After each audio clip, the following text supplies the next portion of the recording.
பொய் உரையாத தேவனாகிய கர்த்தருடைய நாமத்தினால் உங்களை வாழ்த்துகிறேன். நம்முடைய ஆண்டவர் பொய் சொல்ல மாட்டார் என்றால் அவர் மனிதன் அல்ல. இதனால் சிந்தனைக்காக என்னாகமத்தின் புஸ்தகம் 23 அதிகாரம் 19 வசனத்தை வாசிக்கிறேன்.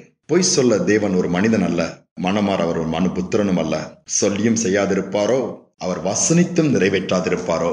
பொய் சொல்லுவதற்கு தேவன் மனிதன் அல்ல. அப்ப மனிதன் பொய் சொல்லுவான். ஆண்டவர் மனிதனை பொய் சொல்லவில்லை, மாறாக ஒவ்வொரு இடமும் போய் அவனுடைய வார்த்தையை சொல்லித்தான் கடைசியாக கட்டளை கொடுத்து பரத்துக்கு ஏறி போயிருக்கிறார்.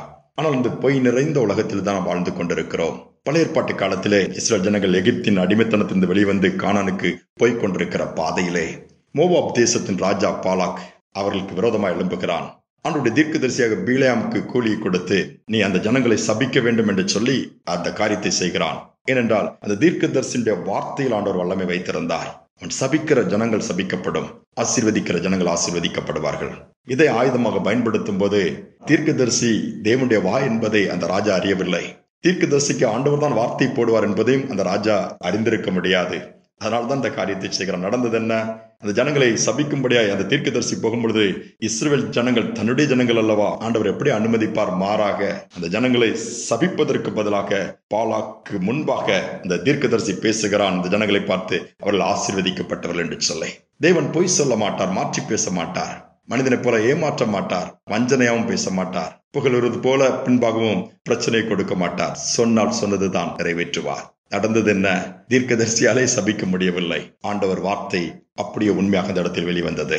இன்னும் புதிய ஏற்பாட்டில் வரும்பொழுது அப்போஸ்தலர் நாட்களிலே அப்போஸ்தலர் 5 அதிகாரத்திலே 4 வசனம் பார்க்கும் பொழுது அனனியா சப்பீராள் அவர்கள் தேவனுக்கு கொடுக்க வேண்டிய காரியத்திலே கொஞ்சம் பங்கு எடுத்து வைத்து வஞ்சித்தார்கள், பொய் சொன்னார்கள். பேதுரு அவர்களை பார்த்து நீ எனக்கு முன்பாக அல்ல தேவனுக்கு முன்பாக பொய் சொன்னாயின்னு சொல்லுகிறார். முடிவு என்ன?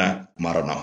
அங்கு வேதனையான ஒரு அனுபவம் நடக்கிற 2 பேரும் அந்த இடத்திலே கர்த்தர் அடிக்கிறார், அவர்கள் மரித்து விடுகிறார்கள். பொய்யை ஆண்டவர் விரும்ப மாட்டார். பொய் உதடுகள் கர்த்தருக்கு அருவருப்பானவைகள். ஆனால் பொய் சொல்லாமல் இருக்க முடியாது என்றுதான் அநேகர் சொல்வார்கள். முயற்சி எடுத்தால் மேக்சிமம் முடியும்.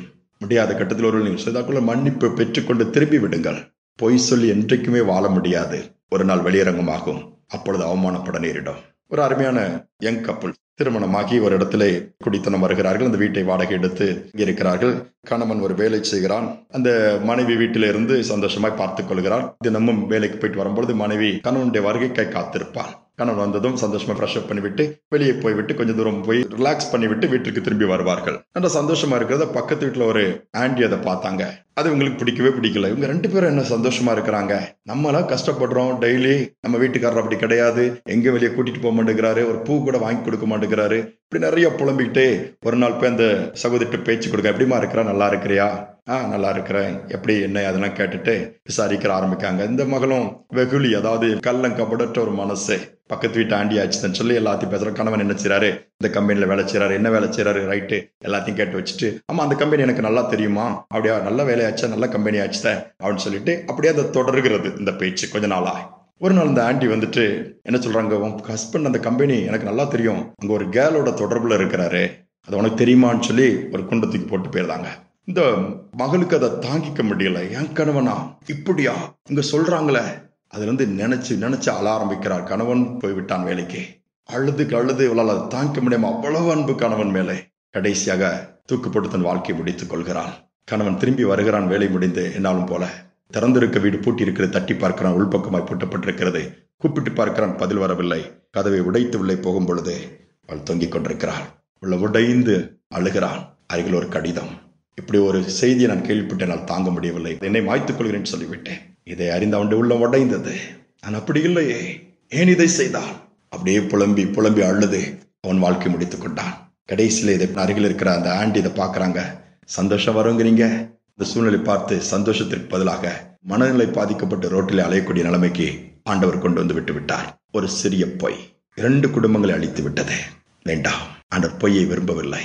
உண்மை பேசுவோம். நம்முடைய ஆண்டவர் உண்மையுள்ளவர். அதைதான் ஆண்டவர் எதிர்பார்க்கிறார். அவருடைய சிந்தையும் அதுதான். உண்மை உள்ளவைகள் எவைகளோ, ஒழுக்கம் உள்ளவைகள் எவைகளோ, புண்ணியம் ஏதோ, புகழ் எதுவோ அதையே சிந்தித்துக் கொண்டு சொன்னது போல உண்மை பேசுவோம். ஆண்டவருக்கு உண்மையா இருப்போம். அவர் உண்மையுள்ளவர்.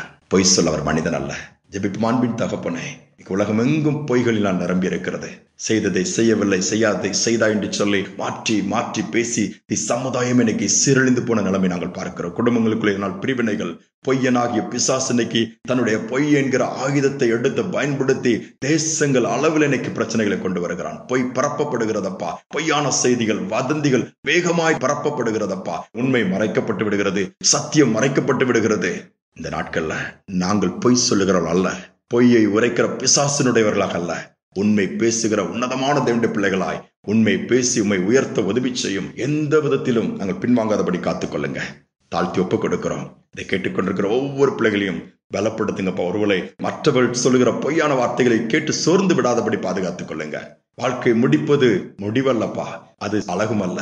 பொய் சொன்ன மற்றவர்கள் விரோதமாய் பேசினாலும் கர்த்தர் பார்த்துக் கொள்வார் என்று தூசியை உதறிவிட்டு தட்டிவிட்டு முன்னேறி செல்ல உதவி செய்யுங்கப்பா. தாங்கக்கூடிய பலனை கொடுங்க, அதை புரிந்து கொள்ளக்கூடிய கிருபையை கொடுங்க, ஒருவரை நம்பக்கூடிய அப்படிப்பட்ட ஒரு பலனையும் கொடுங்க. தாழ்த்தி ஒப்புக் கொடுக்கிறேன். இதை நாம் மகிழ்படட்டும். இயேசுவின் நாமத்தில் பிதாவே, ஆமேன் ஆமேன். பொய் சொல்லாத தேவன் நமக்கு உண்டு. அவர் மனமும் மாறமாட்டார், சொன்னதை செய்வார், திட்டம் பண்ணதை நிறைவேற்றுவார். சிந்தனையோடு இந்த நாளை தொடருவோம். மீண்டுமாய் நாளை தினம் சந்திப்போம்.